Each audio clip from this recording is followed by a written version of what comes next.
Bismillahirrahmanirrahim. Assalamualaikum warahmatullahi wabarakatuh. Selamat siang. Hari ini kita masuk di pertemuan ke-6 untuk materi mata kuliah arsitektur komputer. Dan untuk materi kali ini itu masih lanjutan pembahasan materi sebelumnya ya, terkait input output. Tapi yang akan kita bahas diantaranya adalah terkait interrupt, kemudian DMA, dan bagaimana komputer jadi semakin pintar mengatur data.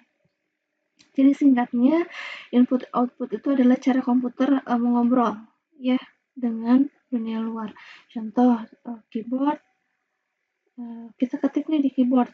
Nah, itu merupakan input. Kemudian muncul di layar. Nah, itu berupa output.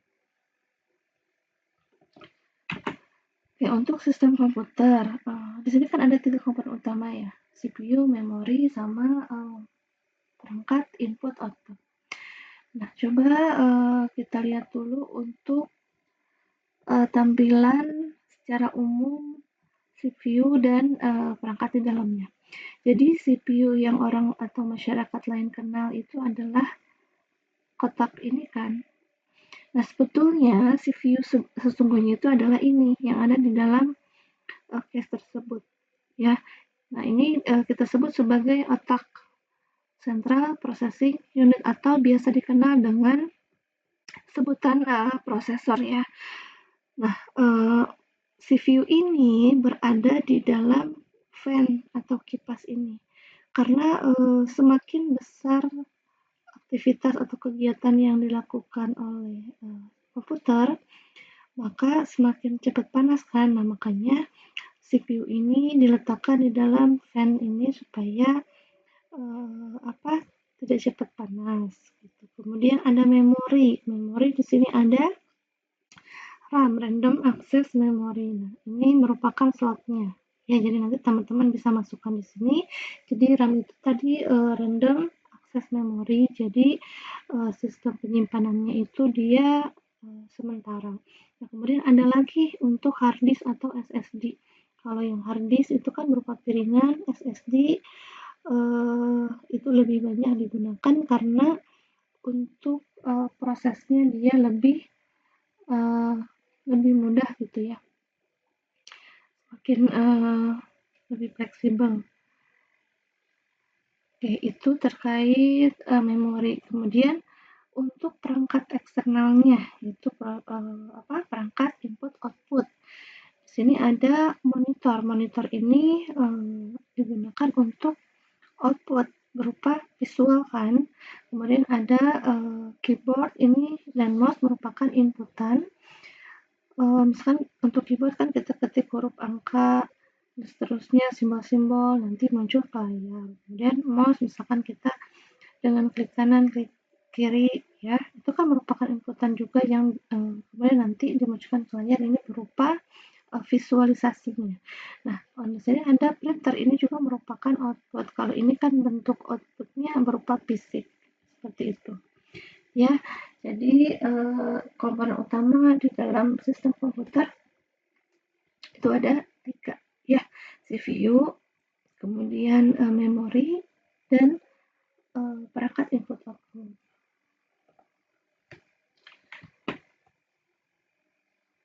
Ya, selanjutnya untuk modul input output itu seperti halnya penerjemah ya. Kenapa? Karena CPU itu kan cepat banget ya, tapi perangkat luar itu kayak printer bisa kita katakan lambat. Jadi harus ada yang menyesuaikan. Itulah modul input output. Oke, interrupt driven input output. Jadi dulu itu kan CPU harus menunggu. Nah, bayangin misalkan CPU ini udah siap belum? Terus perangkatnya belum. Terus CPU sekarang ya perangkatnya belum juga nih. Nah, diulang terus. Buang-buang waktu banget kan gitu. Jadi itu yang sering dijumpai di dalam input output. Selanjutnya adalah solusi. Bagaimana nih solusi dari interrupt? sekarang pakai interpan. CPU-nya bilang nih, kalau udah siap panggil saya ya. Nah, jadi nanti CPU itu bisa mengerjakan hal lain dulu. Jadi lebih pintar. Nah, untuk cara menanggapinya, di sini ada beberapa cara.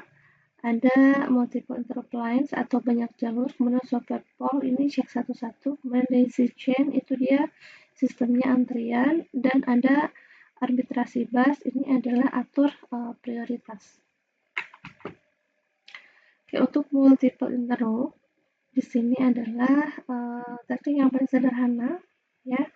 Nah, ini seperti kayak semua orang tuh teriak berbarengan, jadi banyak jalur tapi ribet gitu, dan tentunya mahal. Kemudian ada software poll, ini adalah contohnya misalkan CPU itu kan ngecek satu-satu. Ini oh bukan, ini oh bukan juga gitu kan, jadi lama banget kan, kayak absen manual sistemnya. Selanjutnya adalah daisy chain. Ini seperti antrian. Jadi sinyal jalan dari satu ke yang lain sampai ketemu yang butuh gitu. Kemudian arbitrasi bus di sini adalah prosesnya seperti rebutan jalan. Siapa yang boleh lewat duluan gitu kan, nanti diatur biar nggak tabrakan. Ya, untuk Intel 8259A ini adalah alat untuk mengatur interrupt. Jadi kayak satpamnya, ya satpam yang mengatur siapa duluan nih gitu. Ya, selanjutnya adalah mode interrupt. Jadi ada sistem prioritas di sini. Fullness itu berarti yang penting duluan, gitu ya. Kemudian ada rotating itu yang sudah dilayani nanti jadi terakhir. Kemudian special mask ini bisa diatur khusus, ya, spesial. Ya, untuk selanjutnya di sini adalah penggunaan. Jadi intinya supaya CPU nggak bingung gitu kalau misalkan banyak yang minta perhatian. Pengontrol interupsi 8559A pada 8086.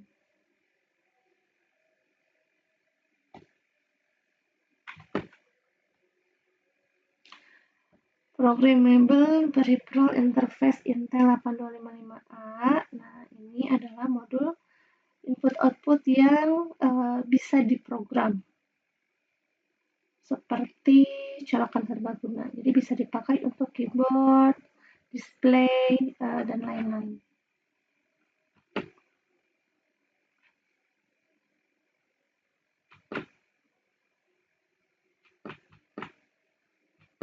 Ya, oke. Selanjutnya adalah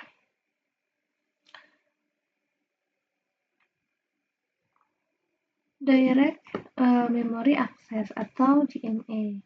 Jadi DMA ini merupakan walaupun sudah interrupt, nah CPU masih ikut campur gitu ya. Jadi masalah lagi, masih agak ribet ya. Jadi kelemahannya di sini proses yang terjadi pada modul input-output masih melibatkan CPU secara langsung.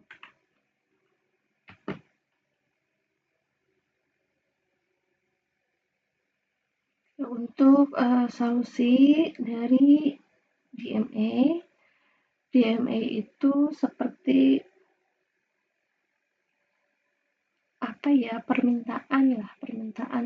Tolong kamu aja yang kerjain ya, saya lagi sibuk gitu. Nah, nanti CPU jadi nggak perlu turun tangan langsung, ya. Kemudian ada Direct Memory Access ini atau DMA. Cara kerjanya bagaimana? Alurnya adalah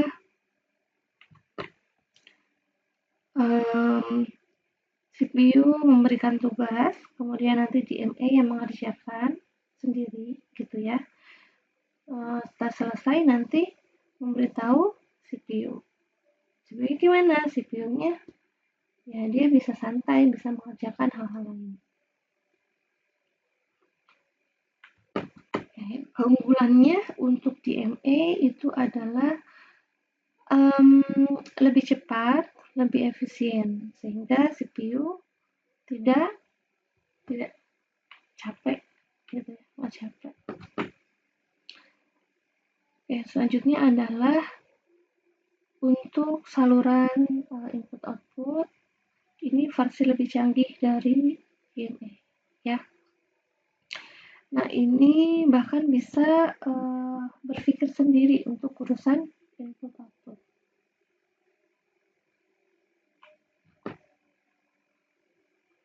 Untuk evolusi selanjutnya adalah perkembangannya. Awalnya kan CPU kerja semua kan, dibantu modul, kemudian pakai intro, pakai DMA. Nah, sekarang ini semakin pintar.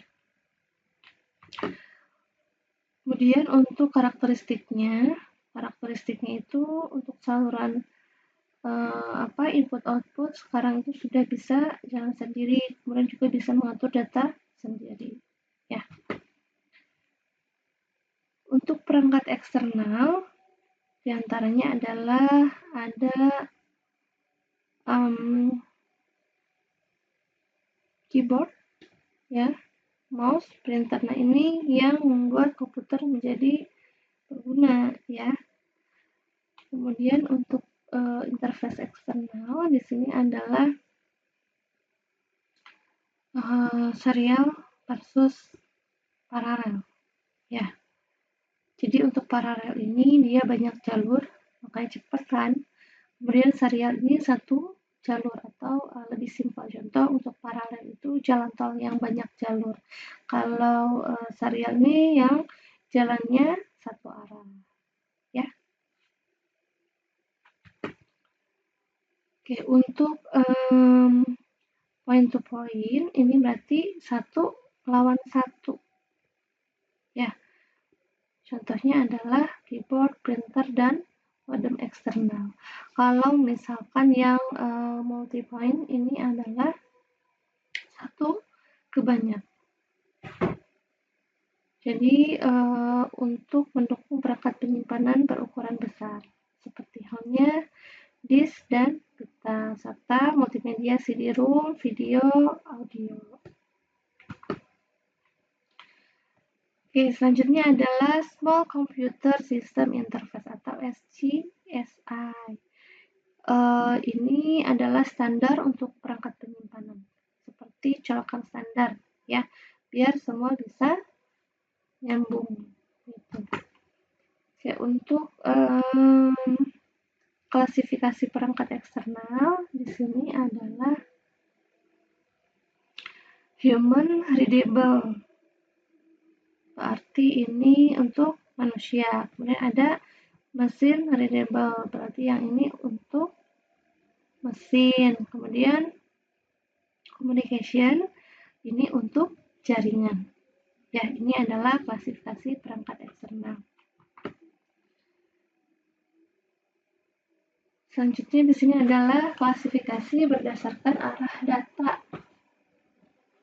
Untuk arah data, input masuk, output keluar. Gabungan itu adalah atau kombinasi ini adalah dua arah. Ya. Contoh perangkat output, monitor, proyektor, printer. Untuk inputan tadi, keyboard, mouse, joystick, scanner, mark reader, barcode reader.